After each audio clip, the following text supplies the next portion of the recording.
Shalom Bapak Ibu Saudara-saudari, selamat datang di Gereja GKPB MDC Pangkal Pinang. Berikut ini ada beberapa info yang menjadi perhatian untuk kita ikuti bersama. Menyongsong ulang tahun Gereja GKPB MDC Pangkal Pinang yang ke-17 pada bulan Oktober 2020 dan sekaligus perayaan Natal, maka kita akan berbagi hidup lewat bansos kepada tetangga sekitar gereja. Oleh karenanya, kepada seluruh jemaat yang turut ambil bagian, dapat mempersembahkannya melalui amplop persembahan khusus yang telah disediakan. Kurang lebih dana yang dibutuhkan 50 juta rupiah.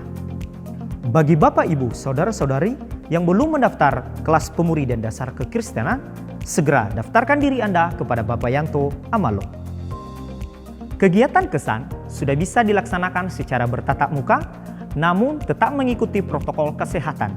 Untuk mengetahui info lebih lanjut, Bapak Ibu Saudara-saudari dapat menghubungi ketua kesan masing-masing.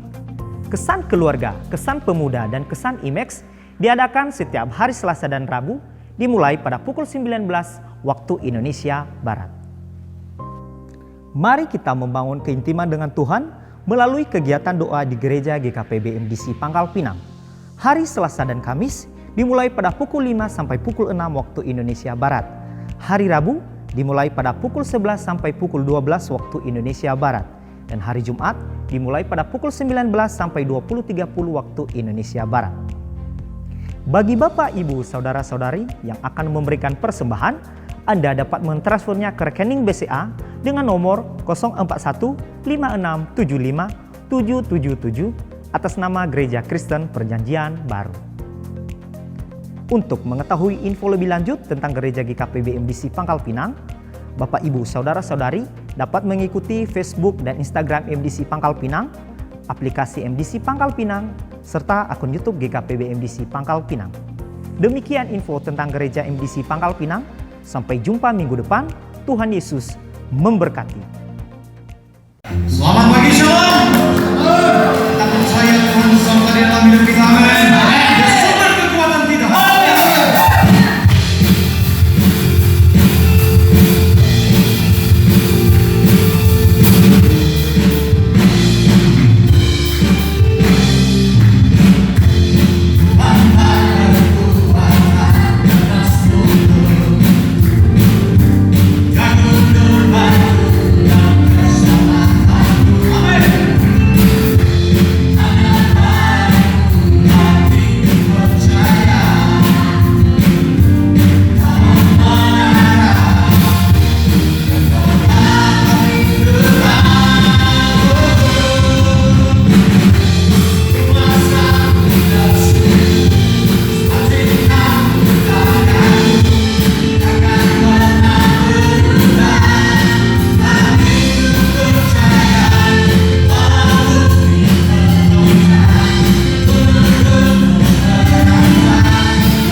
semakin serupa dengan Engkau, karena itu yang Kau kehendaki di dalam kehidupan kami. Terima kasih Tuhan, buat hari ini kami bersyukur karena Tuhan masih memberikan waktu dan kesempatan untuk kami beribadah, memuji dan menyembah-Mu Tuhan. Dan saat ini kami siapkan hati kami, biarlah firman-Mu yang sebentar kami dengar itu boleh berbicara kepada setiap pribadi kami lepas pribadi, sehingga firman itu yang mengajar kami, sehingga hidup kami semakin hari semakin bertumbuh, semakin dewasa di dalam Tuhan. Bahkan hidup kami semakin dibentuk untuk menjadi serupa dengan Engkau ya Tuhan Yesus. Terima kasih, urapi hamba-Mu dan setiap kami yang mendengar firman-Mu ini ya Tuhan, supaya firman itu boleh jatuh di tanah hati kami yang subur, sehingga benih firman itu terus bertumbuh dan berbuah di dalam hidup kami. Di dalam nama Tuhan Yesus kami berdoa dan mengucap syukur. Haleluya. Amin. Shalom Bapak Ibu Saudara yang dikasihi Tuhan. Hari ini kita bersyukur kita bisa berjumpa kembali di dalam ibadah ini. Dan saya percaya bahwa setiap kita senantiasa mengalami kebaikan Tuhan dan pemeliharaan Tuhan di dalam hidup kita. Amin. Baik, pagi hari ini kita akan melanjutkan, kita belajar firman Tuhan dalam bulan ini yang dengan tema dimuliakan untuk memuliakan. Bapak Ibu Saudaraku yang dikasihi oleh Tuhan, pada bagian yang terakhir pada bulan ini kita akan belajar tentang semakin serupa dengannya. Sebagai orang-orang yang telah mengalami anugerah Tuhan, kita dipermuliakan oleh Tuhan oleh anugerah dan pengorbanannya di kayu salib bagi setiap kita. Darahnya dicurahkan menyucikan dan menguduskan hidup kita. Sehingga hidup kita dari hidup yang berdosa, hidup yang hina, hidup yang tidak layak, sekarang diperkenankan, dipermuliakan oleh Tuhan. Sehingga kalau kita tahu bahwa hidup kita yang telah dimuliakan oleh Tuhan adalah untuk memuliakan Tuhan, yaitu semakin hari kita harus semakin serupa dengan Kristus. Mari saya mengajak kita membaca firman Tuhan di dalam Roma pasal yang ke-8, ayat yang ke-28 sampai yang ke-30. Surat Roma pasal yang ke-8 ayat yang ke-28 sampai yang ke-30. Firman Tuhan berkata demikian. Kita tahu sekarang bahwa Allah turut bekerja dalam segala sesuatu untuk mendatangkan kebaikan bagi mereka yang mengasihi Dia, yaitu bagi mereka yang terpanggil sesuai dengan rencana Allah. Sebab semua orang yang dipilihnya dari semula, mereka juga ditentukannya dari semula untuk menjadi serupa dengan gambaran anaknya, supaya ia, anaknya itu menjadi yang sulung di antara banyak saudara. Dan mereka yang ditentukannya dari semula, mereka itu juga dipanggilnya. Dan mereka yang dipanggilnya, mereka itu juga dibenarkannya. Dan mereka yang dibenarkannya, mereka itu juga yang dimuliakannya. Bapak Ibu Saudaraku yang dikasihi oleh Tuhan, menjadi serupa dengan Kristus adalah hal yang sangat penting di dalam kehidupan kekristenan kita. Karena kita dipanggil, kita ditentukan bukan untuk mengalami berkat-berkatnya, bukan untuk hidup di dalam kenyamanan yang seringkali itu yang menjadi tujuan banyak orang. Tetapi sesungguhnya Tuhan memilih kita, Tuhan menentukan kita, Tuhan memanggil kita. Ada satu tujuan yang sangat mulia, yaitu untuk kita menjadi serupa dengan Dia. Oleh sebab itu sudah seharusnya dalam kehidupan kita Kristus harus menjadi pusat di dalam kehidupan kita. Nah Bapak Ibu Saudaraku yang dikasihi oleh Tuhan, seringkali kita menjumpai ada orang-orang yang mengidolakan seseorang atau tokoh tertentu. Ya mungkin karena faktor kepandaiannya, faktor ketampanannya, faktor keberaniannya, atau cara hidupnya, gaya hidupnya, itu seringkali menjadi satu idola. Dan seringkali idola ini menjadi satu pribadi yang dia teladani, yang dia tiru sedemikian rupa. Salah satu adalah seorang perempuan dari Rusia yang bernama Valeria Lukyanova. Ini seorang wanita yang mengidolakan boneka Barbie. Ya, dia sangat mengidolakan boneka Barbie. Sehingga karena saking mengidolakannya, dia berusaha mengubah dirinya menjadi seperti Barbie. Dia melakukan operasi plastik dan melakukan banyak hal perubahan di dalam tubuhnya supaya dia menjadi serupa dengan boneka Barbie tersebut. Sampai-sampai orang menjuluki dia Barbie hidup, saudara. Kenapa? Karena saking dia ingin menjadi seperti Barbie. Dia berusaha untuk mengubah dirinya sedemikian rupa. Atau yang kedua, seorang pria yang berasal dari Filipina yang bernama Herbert Chavez. Nah, seorang pria ini dia sangat mengidolakan satu tokoh film, yaitu Superman. Ya, karena mungkin keberaniannya, superhero. Dia mengidolakan Superman sehingga dia melakukan operasi plastik sebanyak 23 kali.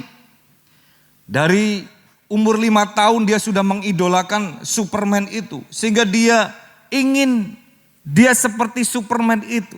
Mengubah wajahnya, ya, suntik untuk pemutih kulitnya, kemudian sedot lemak, mengubah rahangnya dan sebagainya, saudara. Sehingga menghabiskan banyak dana supaya dia mirip seperti yang dia idolakan, yaitu Superman. Nah, Bapak Ibu Saudaraku yang dikasihi oleh Tuhan, bagaimana dengan kita sebagai orang-orang yang percaya kepada Kristus? Siapa yang menjadi idola dalam hidup kita?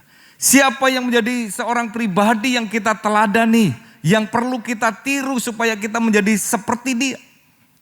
Tidak lain dan tidak bukan, seharusnya kita harus semakin hari semakin serupa dengan Kristus. Bapak Ibu Saudaraku yang dikasihi oleh Tuhan, seperti yang dicatat di dalam Kolose pasal 1 ayat yang ke-15 sampai yang ke-16, firman Tuhan mengatakan demikian. Ia adalah gambar Allah yang tidak kelihatan, yang sulung, lebih utama dari segala yang diciptakan. Karena di dalam dialah telah diciptakan segala sesuatu yang ada di sorga dan yang ada di bumi, yang kelihatan dan yang tidak kelihatan, baik singgasana maupun kerajaan, baik pemerintah maupun penguasa. Segala sesuatu diciptakan oleh Dia dan untuk Dia. Bapak Ibu Saudaraku yang dikasihi oleh Tuhan, kita mempunyai satu role model yang telah Allah tentukan, yaitu Kristus, Yesus Kristus Tuhan kita. Itu adalah pribadi gambar Allah yang sempurna. Oleh sebab itu dalam kehidupan kita seharusnya sebagai pengikut Kristus, kita harus meneladani Dia. Bagaimana kita hidup seperti Kristus.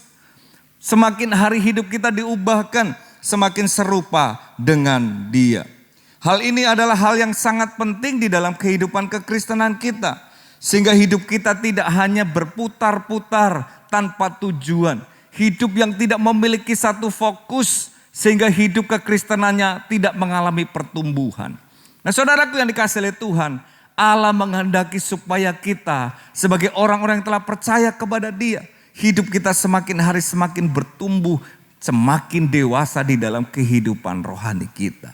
Semakin hari hidup kita semakin bertumbuh ke arah Kristus, semakin serupa dengan Dia. Nah, saudaraku yang dikasihi oleh Tuhan, keserupaan dengan Kristus merupakan hal yang sangat penting, yang harus menjadi kerinduan kita, yang harus menjadi hasrat kita terdalam. Sehingga kehidupan rohani kita tidak mandek, tidak berhenti, tetapi ada satu hal yang Tuhan inginkan terjadi di dalam kehidupan kita, yaitu kita semakin hari semakin serupa dengan Dia. Nah, di dalam Roma pasal yang ke-8 ayat ke-29 tadi dikatakan demikian, sebab semua orang yang dipilihnya dari semula, mereka juga ditentukannya dari semula untuk menjadi serupa dengan gambaran anaknya, supaya ia, anaknya itu menjadi yang sulung di antara banyak saudara. Bapak Ibu Saudaraku yang dikasihi oleh Tuhan, hal yang pertama yang penting untuk kita dapat pahami, kita mengerti dalam hidup kita bahwa menjadi serupa dengan Kristus atau keserupaan dengan Kristus itu merupakan satu rencana kekal Allah di dalam kehidupan kita. Kalau kita melihat bagaimana ketika Allah menciptakan manusia, di dalam Kejadian pasal 1 ayat 26 sampai 27 dikatakan demikian, berfirmanlah Allah, baiklah kita menjadikan manusia menurut gambar dan rupa kita, supaya mereka berkuasa atas ikan-ikan di laut dan burung-burung di udara, dan atas ternak, dan atas seluruh bumi, dan atas segala binatang melata yang merayap di bumi. Ayat 27, maka Allah menciptakan manusia itu menurut gambarnya, Menurut gambar Allah diciptakannya dia, laki-laki dan perempuan diciptakannya mereka. Nah Bapak Ibu Saudaraku yang dikasihi oleh Tuhan, sejak semula ketika Allah menciptakan manusia, Allah itu menciptakan manusia menurut gambar dan rupanya. Ketika Allah membentuk manusia itu dari tanah, dari debu, dibentuklah manusia itu. Kemudian Allah menghembuskan nafasnya melalui hidung, sehingga manusia itu menjadi makhluk yang hidup. Artinya roh Allah ada di dalam diri manusia itu. Manusia yang diciptakan begitu sempurna, diciptakan menurut gambar, citra Allah sendiri. Dan bukan hanya itu, Allah juga memberikan otoritas, kuasa kepada manusia untuk menguasai seluruh alam semesta ini. Saudaraku yang dikasihi oleh Tuhan, tetapi kita tahu bahwa karena manusia jatuh di dalam dosa, maka gambar Allah, citra Allah yang begitu sempurna itu rusak atau tidak sempurna karena dosa. Hal itulah yang dijelaskan di dalam Roma pasal 3 ayat yang ke-23 sampai 24. Karena semua orang telah berbuat dosa dan telah kehilangan kemuliaan Allah.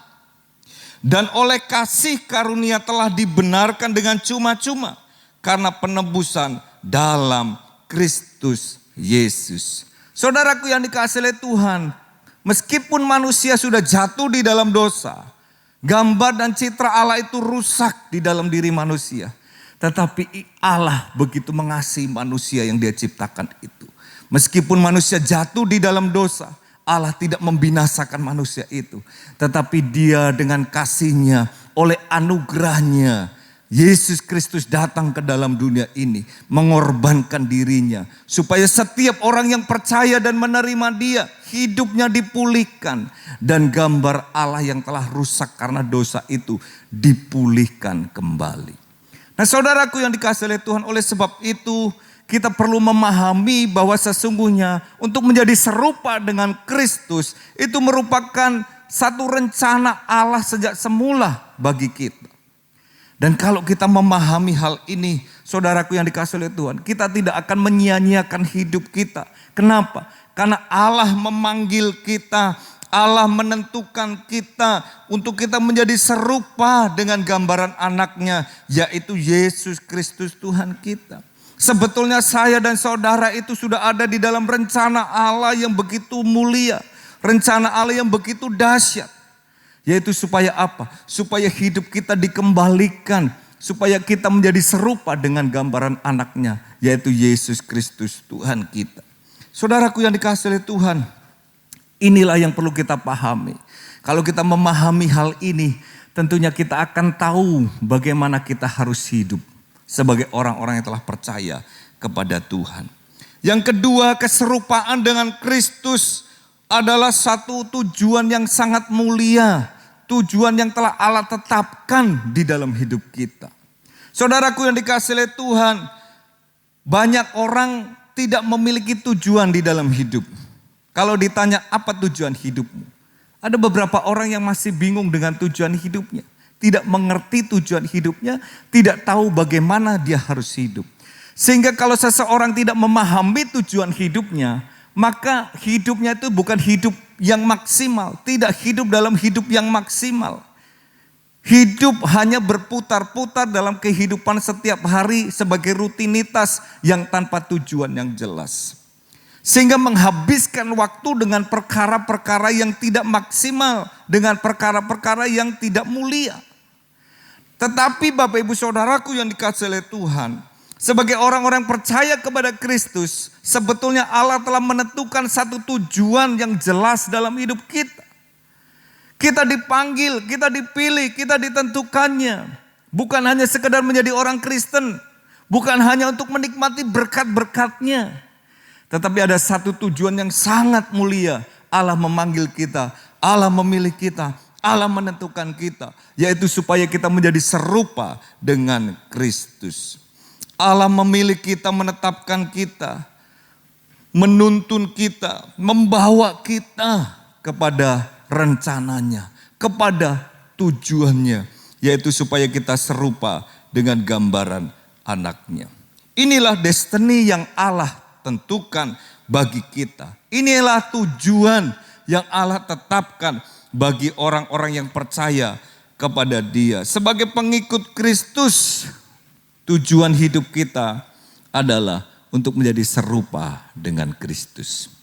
Dan hal yang ketiga yang dapat kita pahami tentang keserupaan kita dengan Kristus adalah keserupaan dengan Kristus itu merupakan kehendak daripada Allah sendiri. Saudaraku yang dikasihi oleh Tuhan, ketika manusia jatuh di dalam dosa, gambar dan rupa Allah itu rusak. Allah dengan kasih-Nya mengorbankan anaknya yang tunggal, yaitu Yesus Kristus. Yang dicatat dalam Yohanes 3 ayat yang ke-16, karena begitu besar kasih Allah akan dunia ini, sehingga Ia telah mengaruniakan anaknya yang tunggal, supaya setiap orang yang percaya kepadanya tidak binasa, melainkan beroleh hidup yang kekal. Walaupun manusia sudah jatuh dalam dosa, gambar dan rupa Allah itu rusak di dalam diri manusia, tetapi Allah dengan kasih-Nya mengutus anaknya, yaitu Yesus Kristus, untuk memulihkan hidup manusia yang berdosa itu kembali kepada rancangannya, yaitu diciptakan kembali serupa dengan gambaran anaknya. Kita percaya kepada Yesus, menerima Yesus sebagai Tuhan dan Juru Selamatnya. Kita hidup di dalam kehendak-Nya, yaitu untuk kita menjadi serupa dengan Dia. Allah memilih kita, menentukan kita, memanggil kita, dan dibenarkannya kita, serta dimuliakannya kita.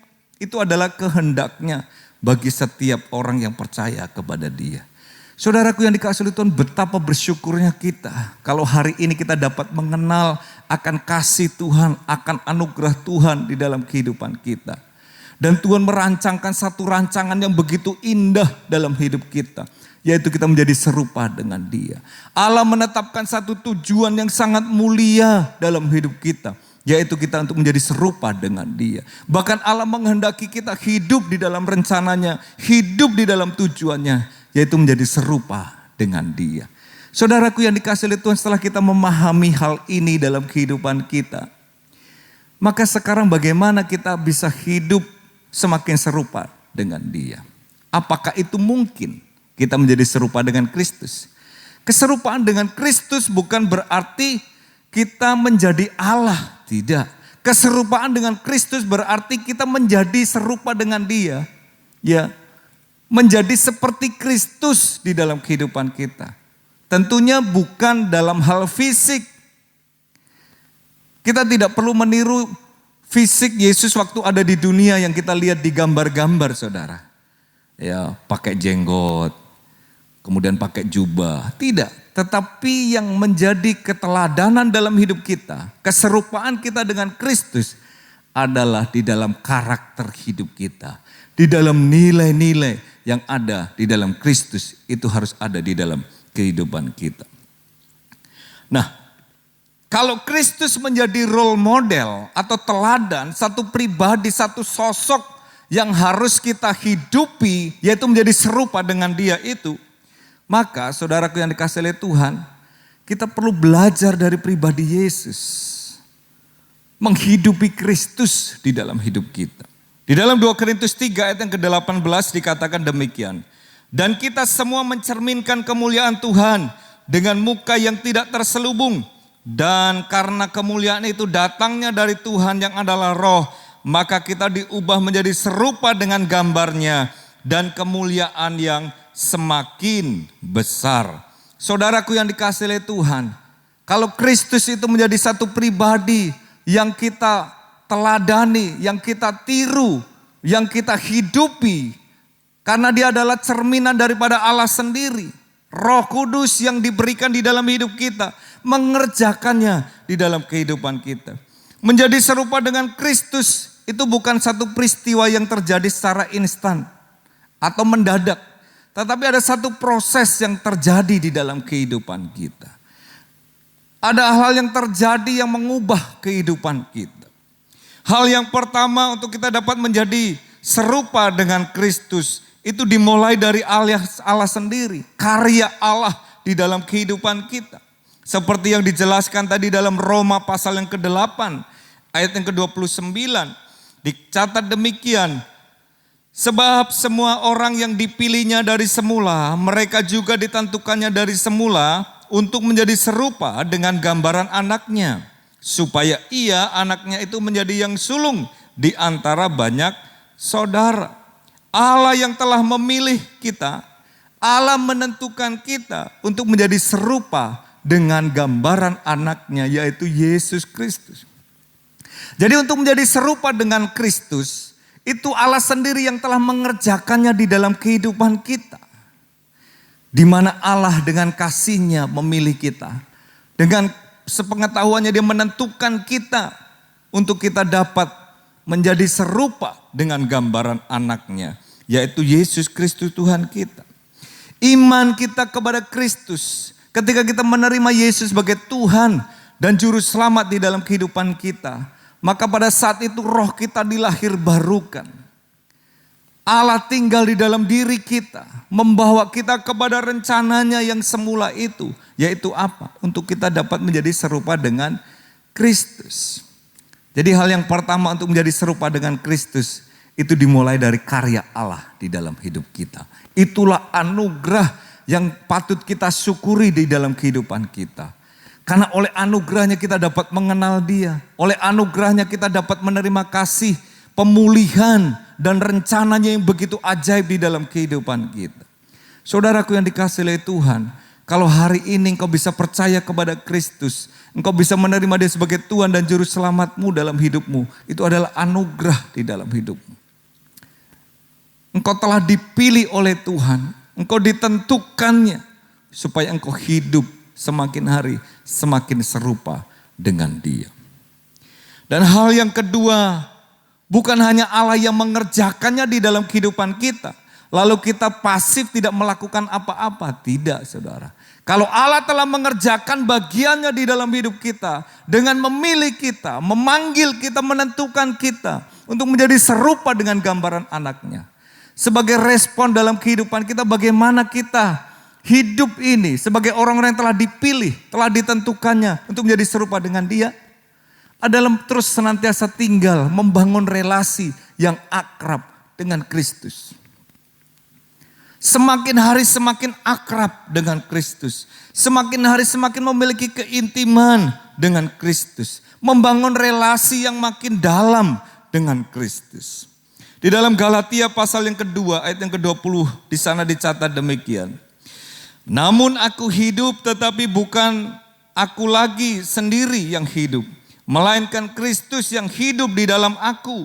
Dan hidupku yang kuhidupi sekarang di dalam daging adalah hidup oleh iman dalam anak Allah yang telah mengasihi aku dan menyerahkan dirinya untuk aku. Saudaraku yang dikasihi oleh Tuhan, kalau kita hidup hari ini, kita masih hidup di dalam daging ini, tetapi seharusnya kita hidup bukan kita lagi yang hidup, tetapi Kristus yang hidup di dalam kita. Menyatu dengan kita. Sehingga yang muncul dari kehidupan kita adalah Kristus. Inilah satu kesatuan relasi kita dengan Tuhan. Keakraban kita dengan Kristus, relasi kita yang dalam dengan Kristus akan membuat hidup kita itu makin hari makin serupa dengan Dia. Semakin akrab kita dengan Kristus, semakin dalam kita memiliki relasi dengan Kristus, maka karakter Kristus itu yang muncul di dalam kehidupan kita. Sehingga orang lain akan melihat Kristus di dalam hidup kita. Oleh sebab itu Bapak Ibu Saudaraku yang dikasihi oleh Tuhan, untuk kita dapat terus bertumbuh semakin serupa dengan Kristus, tidak lain tidak bukan kecuali kita terus membangun relasi yang akrab dengan Tuhan. Relasi akan membuahkan satu transformasi dalam hidup kita. Semakin akrab kita dengan Kristus, hidup kita diubahkan, ditransformasi oleh kuasanya. Sehingga hidup kita semakin hari semakin mirip dengan Kristus. Dalam 2 Korintus 5 ayat yang ke-17 dicatat. Jadi siapa yang ada di dalam Kristus, ia adalah ciptaan yang baru, yang lama telah berlalu, sesungguhnya yang baru sudah datang. Saudaraku yang dikasihi oleh Tuhan, dulu kita adalah orang yang berdosa, orang yang hidup di dalam kerajaan kegelapan. Tetapi karena anugerahnya, karena iman kita kepada Kristus, maka Kristus tinggal di dalam hidup kita. Alkitab katakan siapa yang ada di dalam Kristus, ia adalah ciptaan yang baru. Yang lama telah berlalu. Artinya kehidupan kita yang lama hidup di dalam dosa, itu telah berlalu. Dan Kristus yang ada di dalam hidup kita, itulah yang kita hidupi sekarang ini. Nah saudaraku yang dikasihi oleh Tuhan, hal yang ketiga, untuk menjadi serupa dengan Kristus adalah hidup kita harus terus menerus diperbaharui. Terus menerus diperbaharui. Karena keserupaan dengan Kristus bukanlah perkara yang instan atau mendadak terjadi. Tidak. Tapi ada satu proses yang harus kita alami di dalam kehidupan kita. Dimulai dari karya Allah yang memilih dan menentukan kita. Kemudian kita hidup membangun relasi yang akrab dengan Kristus. Dan dengan demikian hidup kita setiap hari semakin diperbaharui di dalam kehidupan kita. Nah dicatat di dalam Roma pasal yang ke-12 ayat 1 dan 2 dikatakan demikian. Karena itu saudara-saudara, demi kemurahan Allah, aku menasihatkan kamu supaya kamu mempersembahkan tubuhmu sebagai persembahan yang hidup, yang kudus, dan yang berkenan kepada Allah. Itu adalah ibadahmu yang sejati. Janganlah kamu menjadi serupa dengan dunia ini, tetapi berubahlah oleh pembaharuan budimu, sehingga kamu dapat membedakan manakah kehendak Allah, apa yang baik, yang berkenan kepada Allah dan yang sempurna. Bapak ibu saudaraku yang dikasihi oleh Tuhan, hidup kita diperbaharui dari hari ke hari. Dimulai dari perubahan pola pikir kita. Dimulai dari perubahan akal budi kita. Alkitab katakan janganlah kau menjadi serupa dengan dunia ini. Tetapi kita harus menjadi serupa dengan Kristus. Dimulai dari pola pikir kita yang diubahkan.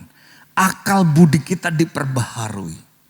Bagaimana memperbaharui pola pikir dan akal budi kita? Yaitu dikerjakan oleh Roh Kudus dan firman. Oleh sebab itu Bapak Ibu Saudaraku yang dikasihi oleh Tuhan. Biarlah setiap hari kita terus membangun relasi dengan Tuhan. Sehingga Roh Kudus mengerjakan perkara-perkara yang ada di dalam diri kita. Dan firman yang kita baca, kita renungkan, yang kita dengar. Itu memperbaharui kehidupan kita. Mengikis kehidupan lama kita, karakter kehidupan kita yang tidak sesuai dengan karakter Kristus diperbaharui dari hari ke hari. Nah di dalam Efesus pasal 4 ayat ke-22 sampai 24 lebih jauh dikatakan demikian.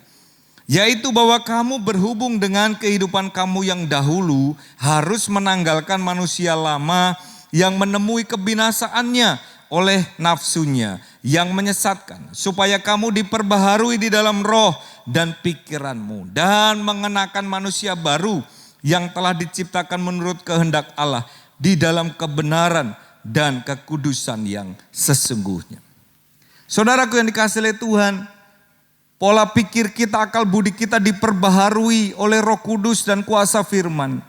Dan kita juga menanggalkan manusia lama kita dan mengenakan manusia yang baru yang diciptakan di dalam Kristus Yesus.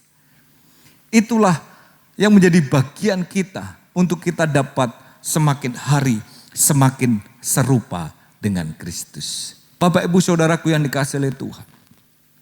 Bila firman Tuhan yang mengajar kita hari ini, kita memahami bahwa menjadi serupa dengan Kristus itu merupakan rencana Allah bagi saudara dan saya. Menjadi serupa dengan Kristus adalah tujuan yang Allah tentukan bagi setiap kita. Dan menjadi serupa dengan Kristus adalah kehendaknya. Setelah kita mengerti hal ini, saya berdoa supaya setiap saudara yang mendengar firman Tuhan ini, engkau boleh memahami bahwa hidupmu itu adalah hidup yang berarti.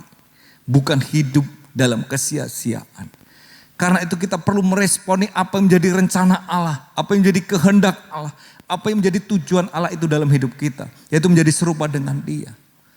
Dan itu dimulai oleh karya Allah di dalam hidup kita. Allah mengerjakan hidup kita, memilih kita, menentukan kita untuk kita menjadi serupa dengan Dia. Dan biarlah setelah kita mengerti panggilan Tuhan dalam hidup kita, kita senantiasa hidup di dalam relasi yang akrab dengan Kristus. Semakin hari semakin dalam keintiman kita dengan Kristus.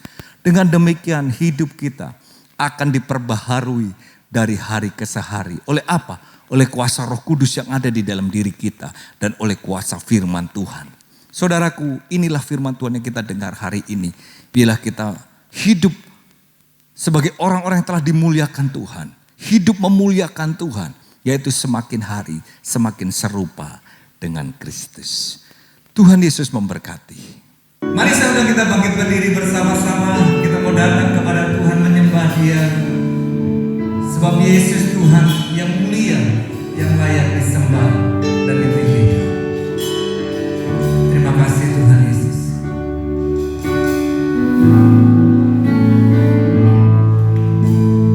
Yesus, Kau telah mengulang segala yang baik dalamku.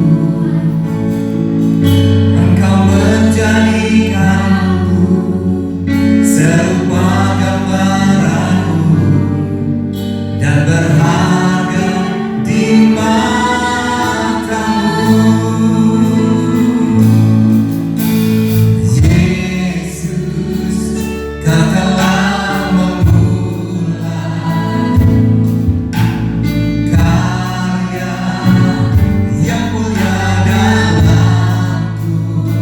Kau berikan hidupku sebagai ganti dosamu, karena kasih-Mu padaku. Sekarang ku memuji-Mu, Allah yang setia, yang tak pernah meninggalkan perbuatan tangan-Mu. Sekarang ku menyembah-Mu, Allah yang mulia, sempurnakan senam hidupku agar indah bagimu. Katakan, sekarang ku memuji-Mu, sekarang ku memuji-Mu, Allah yang setia, yang tak pernah meninggalkan perbuatan tangan-Mu. Sekarang ku menyembah-Mu, Allah yang mulia, sempurnakan senam hidupku agar indah bagimu, agar indah bagimu,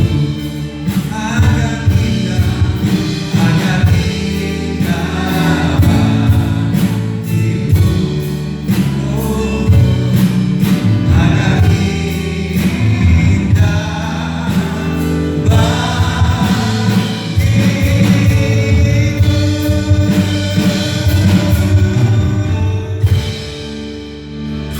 Terima kasih Tuhan buat karya-Mu di kayu salib yang telah menebus setiap hidup kami, hidup yang hina, hidup yang tiada berharga.